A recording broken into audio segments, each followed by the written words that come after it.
Un nouveau jour, une nouvelle opportunité. Mesdames et messieurs, bienvenue dans cette nouvelle édition du journal universitaire dont j'ai le réel plaisir de présenter pour vous.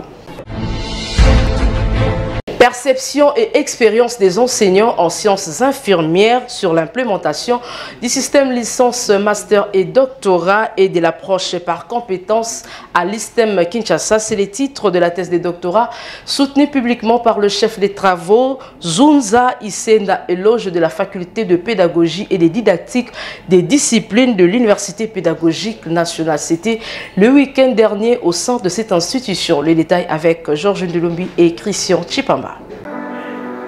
Cette thèse de doctorat soutenue publiquement par le chef des travaux, Eloge Nzunza Isenda, à l'Université pédagogique nationale, a porté sur la perception et expérience des enseignants en sciences infirmières sur l'implémentation du système licence, master, doctorat et de l'approche par compétences à l'ISTEM Kinshasa et s'inscrit dans les cadres de l'analyse de la réforme du système éducatif supérieur en République démocratique du Congo, en particulier à travers l'introduction du système LMD dans les instituts de formation en sciences infirmières, a fait savoir le candidat. Après enquête, les résultats relèvent une compréhension variable du système LMD et de l'approche par compétences parmi les enseignants, mais également une volonté d'adhésion à cette modernisation de la formation. Cependant, plusieurs freins institutionnels, matériels et cognitifs sont identifiés, tels que l'absence des référentiels clairs, les manques de formation pédagogique continue, l'inadéquation des infrastructures et de la faible culture de l'évaluation par compétences. La recherche met en évidence le rôle crucial de la professionnalisation de formateurs pour garantir la qualité de la formation en sciences infirmières. En ce sens, il est primordial d'établir des partenariats avec les institutions de santé et d'autres acteurs de la société civile pour favoriser une approche holistique de la formation, a conclu les récipiendaires Eloge Nzunza. À l'issue de l'évaluation et la délibération du jury à huis clos, les candidats ont réussi avec la mention grande distinction et le secrétaire général à la recherche de l'Université pédagogique nationale lui a conféré les grades académiques. Compte du résultat, le lauréat a souligné ce qui suit. Nous avions proposé un dispositif de formation continue. Et ce dispositif de formation continue a plusieurs axes. Il y a des modules de formation qui doivent être mis en œuvre. Mais il y a un budget d'accompagnement. Un budget d'accompagnement pratiquement qui tourne autour de 13 500 $ par mois. Et ce budget-là, lorsque les projets ont fait les plaidoyers et que le projet est financé, donc l'accompagnement à travers la Bible. Et aussi les acteurs changent de position. Nous avions donné 3 niveaux.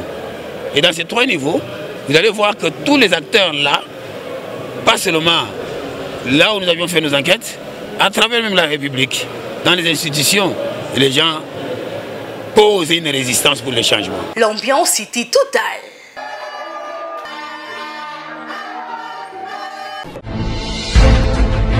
Un autre chapitre à présent, l'Université de Maznod a procédé à la double cérémonie de collation des grades et clôture de l'année académique 2024-2025. Au total, 70 lauréats ont été conférés des grades académiques par le professeur Per Maker Manimba, recteur de cet établissement. Témoin de l'événement, Toto Biongo.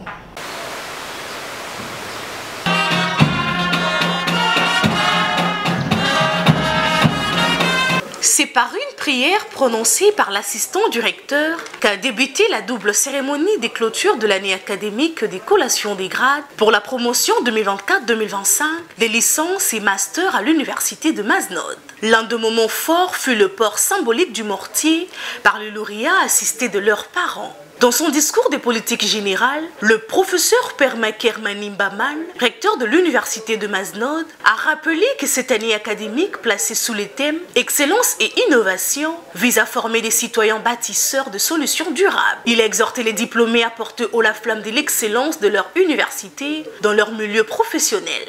Le professeur Pergu Julien Maloukou, secrétaire général académique, a ensuite présenté un rapport globalement positif sur les activités de l'année 2024-2025, suivi de la proclamation officielle de résultats. Au total, 70 lauréats ont été conférés les grades académiques par les recteurs de l'Université de Maznod. J'ai signé professeur Manimba Maker, recteur de l'Université de Masno, atteste et déclare par la présente que ont été proclamés avec la mention distinction bachelier en droit au terme de l'année académique 2024-2025. La cérémonie s'est poursuivie avec un chant d'action de grâce, les changements symboliques de mortier dirigés par le secrétaire général académique, ainsi que les sermons de fidélité à l'université prononcés par les diplômés, et le recteur est revenu sur l'importance de cette activité. Aujourd'hui, notre communauté universitaire a célébré la collation des grades académiques. Nous avons eu une soixantaine de jeunes qui ont terminé leur cursus universitaire ici. Et cette année aussi, la cérémonie a été très bien organisée. Il y a eu une grande affluence. Et cela nous réconforte. Cela nous dit que nous sommes en train de bien encadrer la jeunesse. L'Université de Masno a une vision, c'est être une université au cœur de la société qui innove, qui forme à l'excellence, mais surtout qui engendre une élite qui soit en mesure de promouvoir les développements de la nation, mais aussi de l'Église. Et nous formons nos jeunes en fonction de cette vision, mais aussi tenant compte des valeurs qui sont les nôtres, des valeurs à la fois humaines et chrétiennes. Cette double cérémonie s'est clôturée dans une ambiance festive, marquée par la joie, les accolades et les photos souvenirs.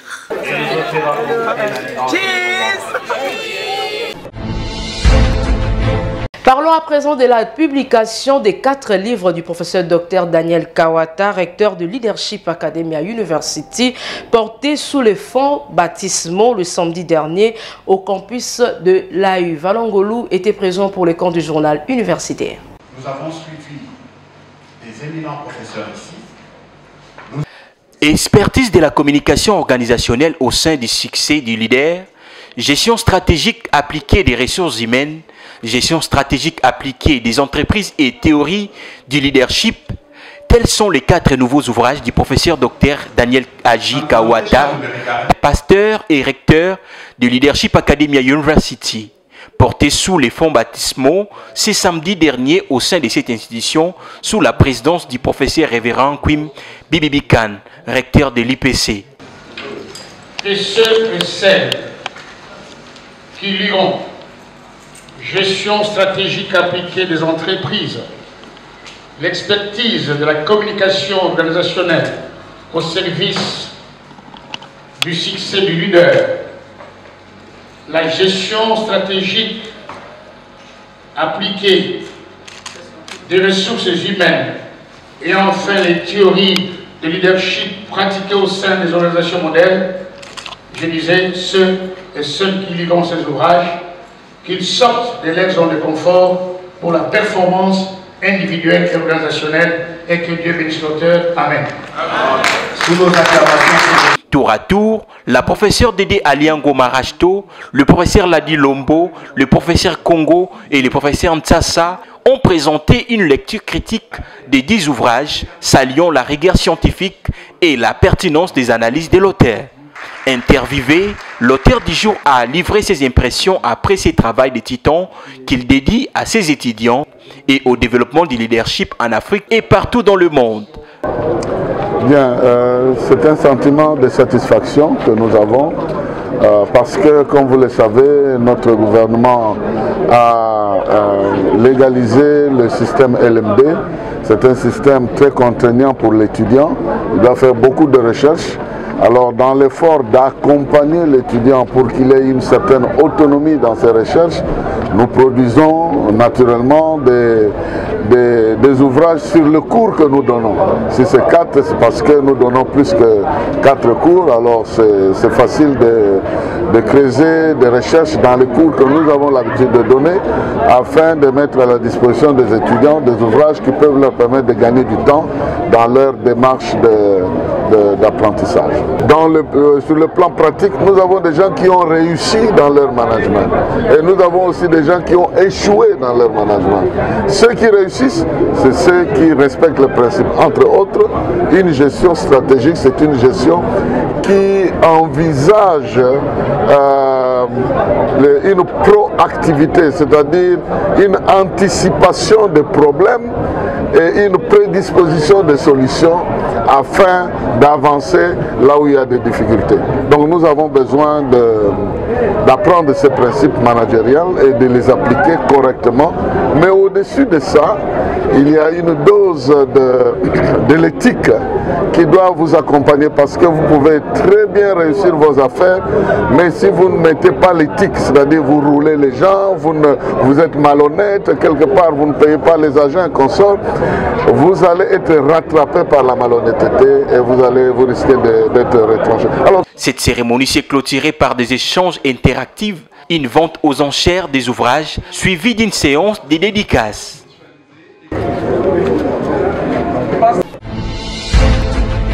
De l'autre côté, l'Académie des Beaux-Arts de Kinshasa a organisé une matinée d'échange sur le livre abstrait publié par le professeur Henri Kalama, directeur général de cette institution. Cette activité a eu lieu le week-end dernier au sein de cet établissement universitaire. Valongolu et Nene Wambenga nous en disent plus. La communauté universitaire de l'Académie des Beaux-Arts de Kinshasa s'est réunie autour d'une matinée d'échange intellectuel consacrée à la récente publication picturale du professeur Henri Kalama, directeur général de l'établissement, intitulée Henri Kalama abstrait. Cette œuvre a fait l'objet d'une lecture critique approfondie. Initiée par le professeur Jadamas Bouiza, cette rencontre scientifique revisite les écrits et les démarches artistiques de l'auteur à travers l'analyse des 4 passionnés de l'art et de la science. Après le vernissage qui a eu lieu dans on peut dire, dans un cadre un peu plus fermé, parce que c'était entré par invitation où il y avait beaucoup d'officiels, notamment presque tous les ambassadeurs qui sont ici à Kinshasa.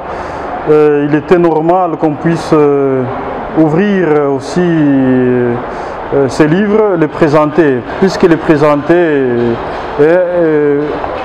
chercher à connaître ce qu'il y a dans ces livres avec la communauté universitaire de l'Académie des Beaux-Arts. Donc nous avons les enseignants, professeurs, assistants, chefs de travaux, tous les chercheurs de l'Académie des Beaux-Arts qui sont aussi des artistes que des scientifiques, mais aussi avec les étudiants. Alors quand on écrit un livre, normalement on ne l'écrit pas pour que ça reste seulement dans les réseaux des bibliothèques. On écrit un livre parce qu'on s'adresse à un public. Et donc ça vaut la peine aussi d'aller vers le public pour savoir si le public a reçu les livres ou pas. Et l'exercice qui était notre aujourd'hui, comme dans nos ateliers de la pensée de l'Académie des Beaux-Arts, c'était de discuter avec l'auteur à partir de 4 personnes notées. On lit les livres et ils sont entrés en discussion avec l'auteur. J'étais heureux de pouvoir modérer cette matinée pour entrer dans ce travail que je connais plus ou moins. Et c'est formidable de voir que les étudiants sont dedans, les étudiants sont curieux, les étudiants veulent apprendre. Et c'était vraiment presque aussi un devoir pour nous, pour le comité de gestion qui était tous là, de présenter cet ouvrage, de promouvoir cet ouvrage qui vient aussi dire tout ce qui se passe à l'Académie des Beaux-Arts à travers pas seulement la pensée, mais aussi les œuvres picturales de notre directeur général qui est le professeur ordinaire, professeur Kalama Akoulez. Après une brève présentation de l'artiste et de son ouvrage, le professeur Kalama a pris la parole pour souligner la portée et la richesse de sa démarche abstraite. Un rapport artiste africain. Il y a des artistes américains, il y a des artistes... Je suis avant tout artiste parce que les réalités que moi je suis amené à traiter, ce sont des réalités qui tiennent beaucoup plus de mon identité substantielle. Quelqu'un qui a vécu ici au Congo, qui a vécu en Chine, en Autriche, en Belgique, qui fait en sorte que ma prise de parole, c'est une prise de parole d'artiste et n'est pas une prise de parole locale. Les critiques d'art se sont ensuite succédés. Le professeur Joseph Ibongo, historien de l'art, a salué l'ouvrage comme une jonction entre la philosophie et expression plastique. Merci beaucoup, cher ami. Mais je pense que c'est une œuvre grandiose du professeur Kalama et sur le titre Abstraire. Abstraire, c'est vraiment de l'art abstrait. Alors, c'est une grande contribution à l'histoire de l'art contemporain. Il est vrai que l'art abstrait n'est pas étrangère aux artistes ou à l'histoire de l'art congolais, mais l'œuvre du professeur Kalama vient marquer comme une contribution valable et qui concilie et en même temps la philosophie et l'art. Imaginez-vous, c'est un intellectuel, c'est un universitaire et c'est un véritable peintre en même temps, artiste. Et donc, il a été rejoint par le chef des travaux Moucha Galoucha, l'assistant Priska Tankoui et l'étudiant Serge Matuta, qui ont, chacun à leur manière, interrogé la profondeur de l'œuvre et échangé avec l'auteur. L'événement s'est clôturé par un débat nourri impliquant professeurs, chercheurs et étudiants de l'Académie des Beaux-Arts de Kinshasa, confirmant l'importance de cette œuvre dans le paysage artistique et académique congolais. La commission électorale indépendante de la représentation nationale des étudiants de la République démocratique du Congo, nommée récemment par l'arrêt ministériel de l'enseignement supérieur et universitaire, a procédé à la publication du code électoral pour les élections du Bureau national des étudiants de la RDC. Cette activité a eu lieu le samedi dernier au nouveau campus de l'Institut national des arts. Valongolou et Nene Wambenga pour le reportage. C'est sous le haut patronage de son Excellence Madame la ministre de l'Enseignement supérieur et universitaire, la professeure Dr Marie-Thérèse Safi-Somboyane Mukuna, qui veut redorer l'image de l'étudiant congolais sur l'ensemble du territoire national, selon la vision du président de la République Félix-Antoine Tshisekedi Tshilombo, qu'elle a signé récemment un arrêté instituant une commission spéciale chargée d'organisation des élections du nouveau bureau de la représentation des étudiants de la République démocratique du Congo pour l'année académique 2024-2025. Voilà qui justifie cette première rencontre avec les coordonnateurs des étudiants de la ville-province de Kinshasa, des institutions publiques et privées et ceux des provinces qui ont suivi cette séance de publication du code électoral, de l'annonce du calendrier électoral et présentation des membres de cette commission en ligne. Au nom de la ministre de l'ESU, le docteur Jacob Moukala Moukala, son conseiller en matière de projets, sport et organisation étudiantine et membre de cette commission justifie cette rencontre en ces termes. Merci beaucoup. Aujourd'hui, c'était la présentation devant le coordonnateur des étudiants de la ville-province de Kinshasa et comme c'est aussi en direct, il y a aussi nos amis de province qui nous suivent. Juste présenter cette commission qui a été nommée par son Excellence Madame la Ministre, afin de coordonner les élections au niveau national de représentants des étudiants du Congo. Cela étant, nous sommes là, nous l'avons présenté et les coordonnateurs les ont vus. Aujourd'hui, le travail commence. Un challenge, il n'y a pas d'ennemi, il n'y a que la compétition. Que ceux qui vont réussir vont travailler pour le bien des étudiants, que ceux qui vont échouer, ils acceptent facilement cet échec et se préparent pour d'autres éventualités. Et je crois que c'est une belle étape où nous apprenons à nos jeunes frères et sœurs comment aussi gérer et comment accepter les résultats qui peuvent venir dans la vie. Mario Baïtelemeke, expert en matière électorale étudiantine, a par ailleurs fait une lecture magistrale du code électoral pour les élections qui s'annoncent. Aussitôt après, l'un des membres de cette commission a présenté les calendriers électoraux. Le 6 août, élection des membres du comité de la représentation nationale et publication des résultats provisoires. Le 8 août, transmission de PV des élections aux représentants du ministère de l'Enseignement supérieur et universitaire. Du 9 au 11 août, contentieux de résultats des élections, traitement des recours et publication de résultats définitifs. Le coordonnateur des étudiants ont saisi cette occasion pour échanger avec la commission avec des questions d'éclaircissement sur la matière du jour. Les membres de cette commission ont répondu à chacun avec satisfaction. Il y a lieu de signaler que le dépôt des candidatures sont déjà ouverts dès le mercredi prochain en présentiel sur le nouveau site de l'Institut national des arts qui est choisi comme quartier général de la commission électorale nommée par l'arrêté ministériel de l'ESU et en ligne pour ceux des provinces. Au sortir de ces assises, quelques présidents des étudiants qui se sont prononcés pour postuler à ces élections ont donné leur point de vue au micro de Valongolo. Aujourd'hui, nous avons participé à la journée consacrée à la publication du code électoral.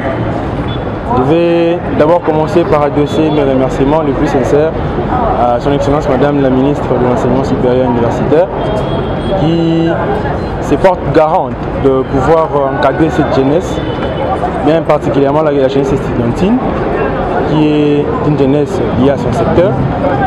Aujourd'hui, je remercie encore de plus la commission électorale qui a si bien précisé les choses, qui a si bien précisé le code électoral. Et je tiens aussi à annoncer ma candidature au poste du président national des étudiants du Congo. Premièrement, je tiens à remercier la Dame la Ministre pour cette initiative de rassembler les étudiants et pour une harmonie et un amour sincère vis-à-vis des étudiants. Je la remercie beaucoup. Je tiens aussi à prononcer ma candidature pour le poste du VP3 de la coordination nationale des étudiants et ça sera une bonne chose. Étant qu'un technicien urbain, nous sommes appelés, nous sommes des gestionnaires de la ville. Bien sûr, j'ai vraiment aimé l'initiative et je tiens à féliciter premièrement Madame la Ministre de l'USU pour avoir eu l'initiative de passer à l'action parce que ça a été promis, mais aujourd'hui c'est la matérialisation en fait. Et par rapport aux élections qui se pointent à l'horizon, eh bien, j'appelle nos collègues et coordonnateurs d'adhérer massivement et de venir participer. Moi personnellement, je tiens à me présenter comme candidat secrétaire général pour représenter mon université. Tout d'abord, je tenais à remercier Madame la Ministre pour cette initiative de prendre les choses en main par rapport aux élections qui se prêtent à l'horizon d'ici là. Et par rapport à votre question, je pense bien que les jours à venir, je serai candidate aux élections. Moi, c'est Fortune Munganga. Je suis le président des étudiants de l'USIPA Kinshasa. Nous remercions Madame la Ministre pour cette belle initiative. Merci à elle d'avoir pris les choses en main. Aujourd'hui, il était question de connaître le code électoral. Ils ont mis en place le code électoral. Nous sommes déjà informés et je vous informe que je suis candidat secrétaire général. Présente au poste de vice-président numéro 1, chargé des affaires académiques. Déjà que c'est une passion pour moi de m'occuper de la qualité de l'enseignement au sein de mon université. Je crois que ce sera une énorme responsabilité de m'en occuper au niveau national. Donc j'invite tous les candidats coordonnateurs à pouvoir me soutenir massivement dans ce scrutin. Je vous remercie. Voilà. Bouclons par la 3e édition du prix d'excellence Boigna 2025 organisé par le coordonnateur du club de gynécologie obstétrique, Dr Ali Machala Bangambe. Plusieurs invités de marque ont pris part à cette bataille des connaissances qui a eu lieu le week-end dernier à l'amphithéâtre de l'INRB. Je reste Lando pour les images. L'amphithéâtre de l'INRB a vibré au rythme de cette grande finale de la 3e édition des défis des connaissances dénommé Prix d'excellence organisé par le coordonnateur du club de gynécologie obstétrique, Dr Ali Machala Bangambe. Après plusieurs mois de préparation, de sélection et de compétitions, 8 candidats ont pu atteindre ces niveaux. Devant un public enthousiaste et un jury prestigieux composé du professeur Dr Andy Bangamba, Dr Joseph Bangambe et le Dr Fabrice Mbokambaja, les compétiteurs ont mouillé les maillots dans un esprit de fair play en se basant sur les notions liées au cancer de sein chez la femme. À l'issue de ces évaluations, les résultats sont les suivants. Et en première position et vainqueur du prix d'excellence Boigna 2025, le candidat Salem Mwaka. Après confrontation à deux, le prix d'excellence Boigna 2025 a été décerné à Salem Mwaka qui s'est démarqué face au candidat Christian Gala en faisant preuve des connaissances et des compétences avérées dans le domaine médicinal. C'était très hardi, c'était difficile, c'était pas facile de les remporter, voilà. Nous l'avons fait et pouvons dire que merci. Merci à Dieu qui a permis que tout se fasse bien. Parmi les moments forts de ces concours, il y a lieu de faire allusion à l'intervention à distance du parrain de l'événement, le docteur Michel Mavoudi, la remise des certificats de mérite aux membres du jury par les conseillers du chef de l'État, la représentante du ministre de la Jeunesse et le directeur général de la force navale, mais aussi la prestation exceptionnelle du lauréat, puis la signature du livre d'or. Sensibiliser contre le cancer du sein, du col de l'utérus, c'est notre champ de bataille. Nous ne pouvons que souhaiter le meilleur pour ces candidats. Aujourd'hui, ils sont comptés parmi les ambassadeurs. C'est-à-dire, eux, ils sont venus challenger et en contrepartie, ils vont descendre dans les rues de Kinshasa, dans les écoles, dans les universités, justement prôner les bonnes valeurs. Quelles sont ces bonnes valeurs? C'est justement mettre en lumière sur l'importance de la prévention. Jusqu'à preuve du contraire, il n'existe pas un traitement curatif contre le cancer en République démocratique du Congo. Si vous atteignez déjà un stade très avancé, c'est-à-dire les métastases, nous allons utiliser un traitement qu'on appelle un traitement palliatif. Nous vous accompagnons jusqu'à ce que vous allez mourir. Et avant d'arriver au pire, nous nous battons justement pour sensibiliser cette population et être ambassadeurs ici en République démocratique du Congo et partout ailleurs. Cette journée riche en couleurs restera gravée dans le mémoire des participants au regard de sa réussite et le dynamisme dont ils ont fait preuve dans le domaine de maladies cancéreuses chez la femme. C'est ici que s'achève la grande édition du journal universitaire Derrière la caméra Tonton Biongo, réalisée par Emmanuel Lema, toujours sous la coordination de l'honorable André Bouchongo Machara. Quant à moi, je vous dis au revoir et excellente semaine à tous.